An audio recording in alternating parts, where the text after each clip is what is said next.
military officials from the Southern African Regional Bloc, SADC, are in eastern DRC to assess security at a time when there is increased international attention on the conflict there. The EU has just announced an operation to fly in aid to help the hundreds of thousands of people who've been displaced since M23 rebels relaunched a rebellion several months ago.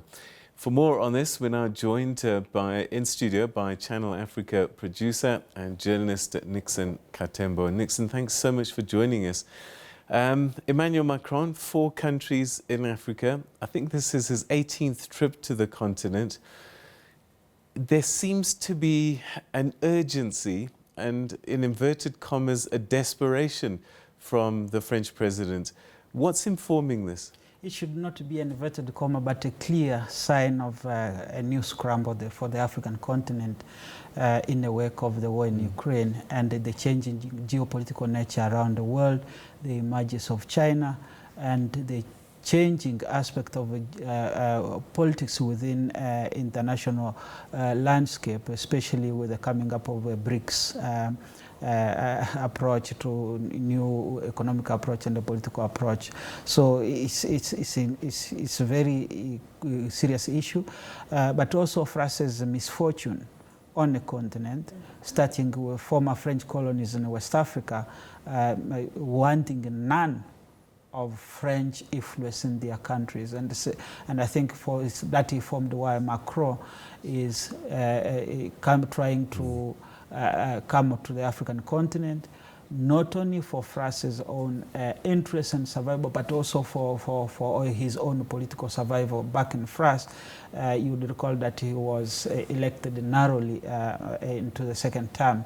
So he's trying also to build a legacy around that. He does want to be seen as a president whose France fortune on a continent dwindled and eventually dissipated under his watch.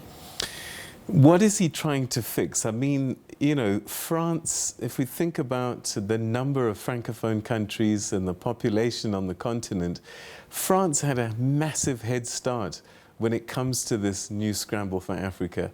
What have they done so badly that they're getting left behind? It goes back to one thing, the paternalistic diplomatic approach to the issues of the African continent, to say that we can dictate to you what you need, what you want, and what are your interests, as long as they align with French interest. If it did not align with the French interest, then we don't need you, we will overthrow you. And that's why France oversaw many of the military coups on the African continent, particularly with even those former French colonies. You look at the history of the likes of Bob Donat, who was a prominent French military mercenary. The likes of Simon Mann, who was arrested and imprisoned at Chikurubi prison in Zimbabwe. Those are the kind of political, geostrategic issues that we dealt with in the early 80s and from the early 70s to the late 90s. And I think that is changing with the democratization on the continent. People also are waking up to new horizon of political engagement on the continent. The youth is growing with different views, and that informs how the French are trying to remodel its foreign policy towards Africa. Unfortunately, it's too late because none of these countries want France anymore. We've seen it in Mali, we've seen it in Burkina Faso now following along, Guinea-Conakry, as well as Central African Republic. But of course, there are also in-house, on the African continent, in-house people, clientele state that are being used to show up French interest, just right next door where Rwanda is bidding for France and as France's Total. by sending its troop not to the benefit of Cabo Delgado and the Mozambican people, but actually to guard French interest in Mozambique. So you have to look at it from a global perspective for you to be able to understand France's interest on the continent, but also Macron's visit in these 4 countries. You say that it's too late, but you know, it's one thing for the citizens on the ground to have a certain feeling, but if the heads of state are still friends, and I'm thinking of people like Paul Biya in Cameroon, does it matter what the citizens are thinking as long as he's got the friendship of the head of state? Certainly, it's not about the friendship of a head of states, but rather cohesion of those head of states. Many of those head of states get to be told, and you can read it from our foreign minister, international relations and cooperation minister, Dr. Nali Dupando, said during a press briefing with the Secretary of State, Anton Blinken, that some of us get to be told that you have to do A, B, C, D, or otherwise. That has been the case with many of these African leaders, particularly in the French West Africa and former French colonies. The case of, for example, Ali Ben Bongo in Gabon, the case of Patrice Talon in Benin. And as long as you decide not to go along with what seems to be French interest, then you are taken out quickly. Such has been the latest case with Idriss Déby in Chad, who was killed on the front line. They say by rebels, but how does a president get killed on the front line with an entire, and inadvertently the only one killed during a raid? So it tells you how much, and people have to look beyond that. Let's talk about the countries that he chose to visit. I'm curious about Angola, because I don't want to use the word Lusophone, Francophone, but given his agenda to reformat these relationships, particularly with the French-speaking countries, what's in it for him in Angola? Is it oil? What is it? Angola is playing a critical role in France's interest on the continent. And in return, Angola, I believe, is going to get investment from France in terms of resuscitating its oil sector. Senegal is one of the aims that the French are doing to work alongside with Total, but also to give the Angolan government much needed relief to resuscitate its sector in terms of infrastructure, renewing some of the strategic issues that they deal with in terms of production sector. But in return with that, of course, there have to be a caveat to serve many other interests on the continent. Angola have been hosting the belligerent in the Central African Republic. You know, Central African Republic has gone mostly leaning towards the Russians with the presence of the Wagner group there, or some of which France was not happy because it was kicked out under the current president, Archange Touadera. But interestingly enough, Rwanda has become a double speak to say while it works with the United Nations, but it's also working with France and their country, and keeping a tab on the Russians, and that becomes a bit complicated. But France, Angola, I mean, is playing that part in mediating in the parties between, but goes along again with the mediation in the DRC.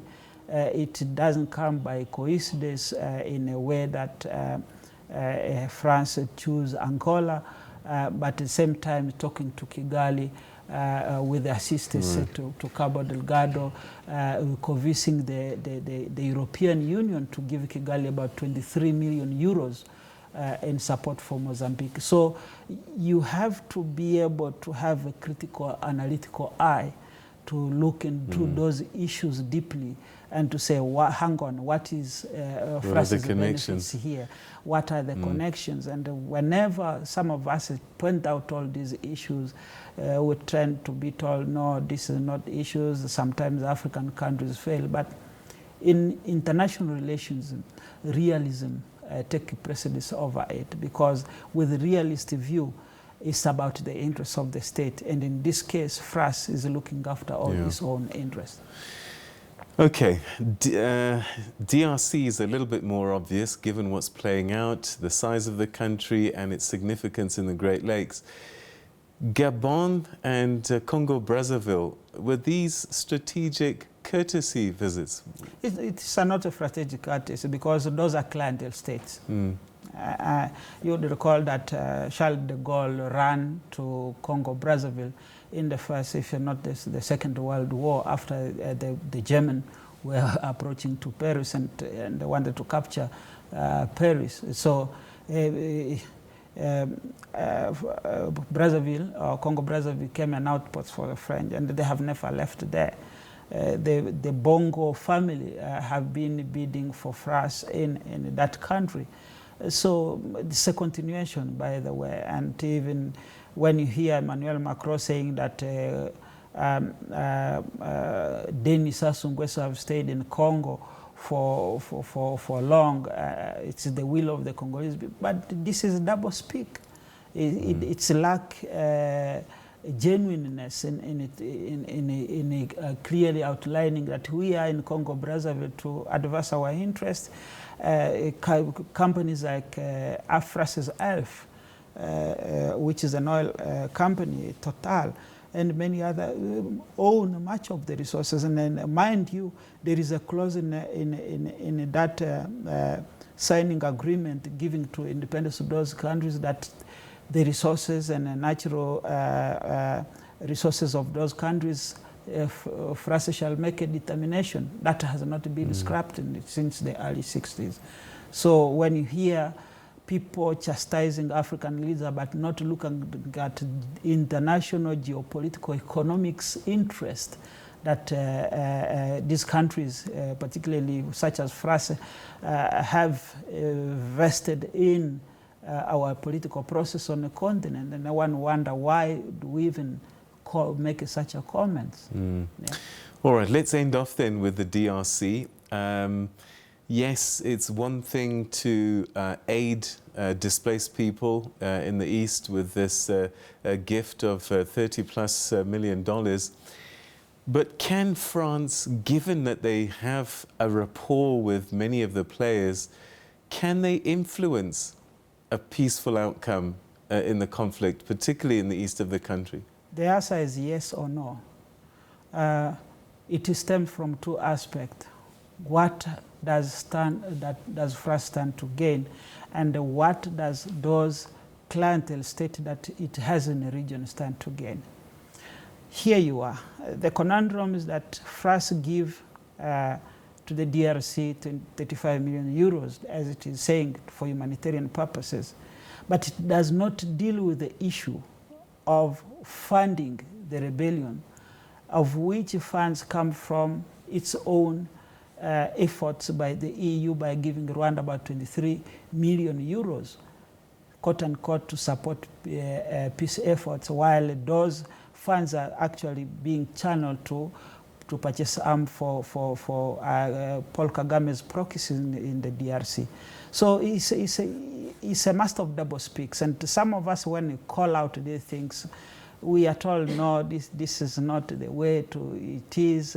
Congo has had a history of insecurity. And even Emmanuel Macron, if you listen to the speech and the engagement that he had with the President Tshisekedi during the press conference, is more condescending.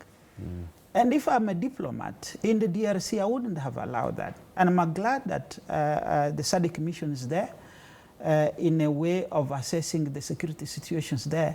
And one knows that the SADC was very critical in defeating the M23 in the first place in 2013. So whether SADC is going to take up that charge again to make sure that it restores peace and stability in the DRC, I think that's what we look for, not the aid that, France is giving. It goes nothing if the war still continuing, if the rebels are still attacking civilians. By UN's own admissions, is that they have even killed and maimed women and children. But that is, of course, what is not. Instead, what you see is a concerted effort by the M23 and Kigali try to paint the picture that there is a genocide in the Congo, which is not the case. And I have no regret to say that, no, because I understand the facts from the ground. So we need to always have an open mind in questioning some of the decisions that are taken by these leaders. Here's it's an ideal situation of a current stick approach. You give in one hand and you are hitting on the other. 35 million here to look at the humanitarian situation, 23 million euros to Rwanda to continue supporting the rebellion inside the DRC. So where is the balance here? All right. Well, there will be denials from Kigali that this funds are being diverted to the M23 rebels. We're going to leave it there. Thank you so much, as always. Your insights, particularly around the Great Lakes issues, always greatly appreciated. Thanks for your time. Thanks for having me. All right. That was Channel Africa journalist and producer Nixon Katembo speaking about Emmanuel Macron's four-nation visit, which has just concluded, trying to continue to reset that paternalistic relationship that France has had. He talks about a new way of partnership working with Africa on an equal footing.